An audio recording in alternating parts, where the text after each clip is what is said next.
আপনারা জানেন যে আমরা রিসেন্টলি জানুয়ারি সেশন ২০২৫ সালের অ্যাপ্লিকেশন ক্লোজ করেছি এবং এই মুহূর্তে আমরা যারা জানুয়ারি সেশনে জয়েন হতে যাচ্ছি, আমরা তাদের সম্বন্ধে কিছু তথ্য শেয়ার করতে যাচ্ছি। আমরা যারা এখন পর্যন্ত অ্যাপ্লিকেশন প্রসেসে আছি অথবা অফার লেটার পেয়েছি এবং ইউনিভার্সিটি পোর্টসমাউথে ভাইভেন্সিটিতে জয়েন হতে চাচ্ছি, আপনারা কি এই মুহূর্তে করণীয় কি?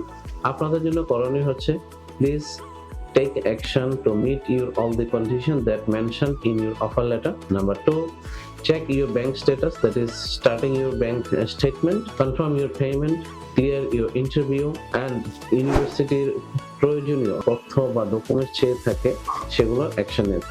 আমরা সবাই সাধারণত বাংলাদেশ থেকে ব্যাচেলর বা মাস্টার্স প্রোগ্রামে যারা অ্যাপ্লিকেশন করে থাকি, আমরা প্রভিশনাল সার্টিফিকেট দিয়ে অ্যাপ্লিকেশন করে থাকি। এটা ম্যাক্সিমাম স্টুডেন্টের একটা কন্ডিশন থেকে থাকে to submit the final degree certificate অথবা ফাইনাল সার্টিফিকেটটা। এক্ষেত্রে আপনাকে যেটা করতে হবে, আপনাকে মেইন সার্টিফিকেট যেটা সেটাকে আপনাদেরকে সাবমিট করতে হবে, অথবা if you are facing any difficulty, এক্ষেত্রে আপনাকে কোর্স কমপ্লিশন লেটার, এটা আপনার ইউনিভার্সিটির যথাযথ কর্তৃপক্ষ থেকে আপনি এনে এটা সাবমিট করলে will consider this one. Thank you আপনাদের।